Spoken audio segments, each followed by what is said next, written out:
walked through here the last couple of winters and there's a lot of people out. I don't know if you saw the old scarring, but it is what it is, and it's probably why I didn't see nothing when I hunted this in the rut. But I don't walk in here when I'm hunting. I hunt the trails going off into the oaks or off that way.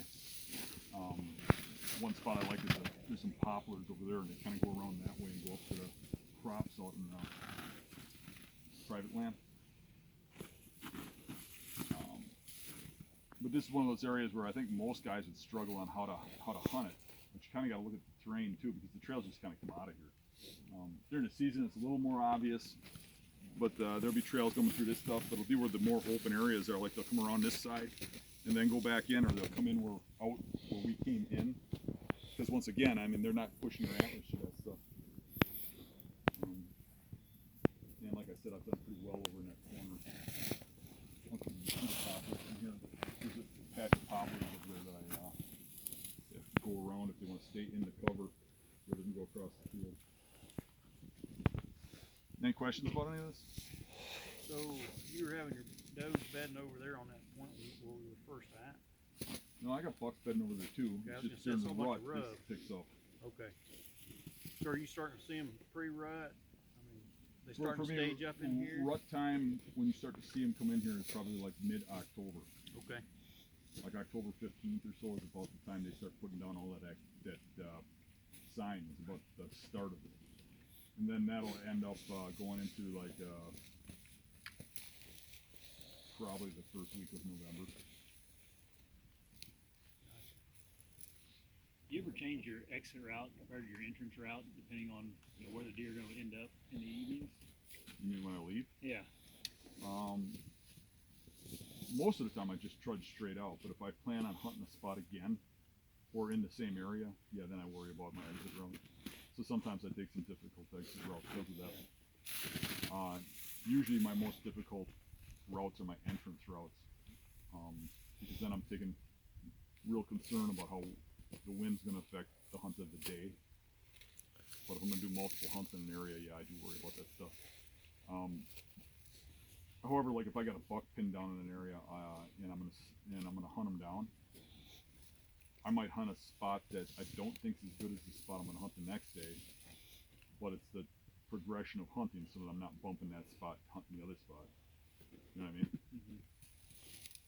So that can be on a daily basis too, on how you hunt the terrain. A good plan, instead of going in and hunting your best spot and walking through all the other spots, might be to hunt the lesser spots and make your way there.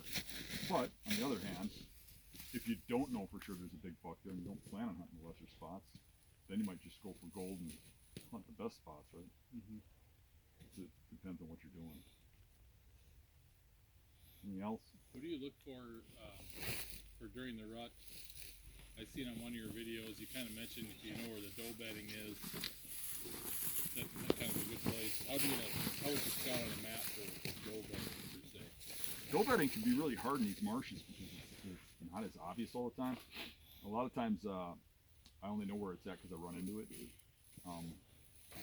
They do tend in these pressure areas to bed in kind of the same areas as the bucks. They just bed differently. But you see does more in the on the dry land. More into thick stuff, thick brush. Like when we traverse out of here, we're gonna go past a section right instead of these trees where it's just a real thick, nasty area. And you see guys hunting in there all the time, and you see lots of big rubs in there all over the place. And I guarantee you, all those rubs are from bucks coming in there during the rut. They're not bedding there, but does are. And you can get in between those does by hunting these bedding areas here. So like when the does are bedding over there and the bucks are bedding here, you just got to get in between here someplace, and get in their route going over there. A lot of times it's difficult too because some of the best buck bedding is right next to doe bedding, and then that buck bedding will become rut bedding too, and be better during the rut than the rest of the year, but it's used year round because of it being adjacent to the does. And then they don't have to go far, you know what I mean? It might be 50, 75 yards. I'm thinking about like I got a spot on the other side of the marsh where I've killed quite a few big bucks out of with the bow.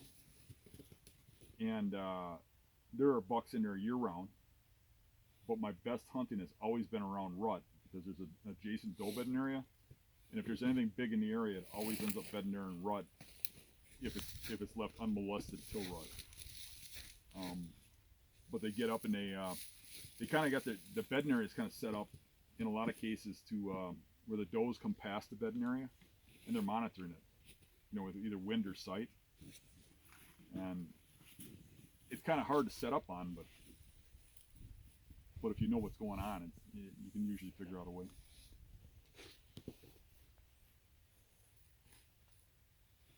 All right. Move on.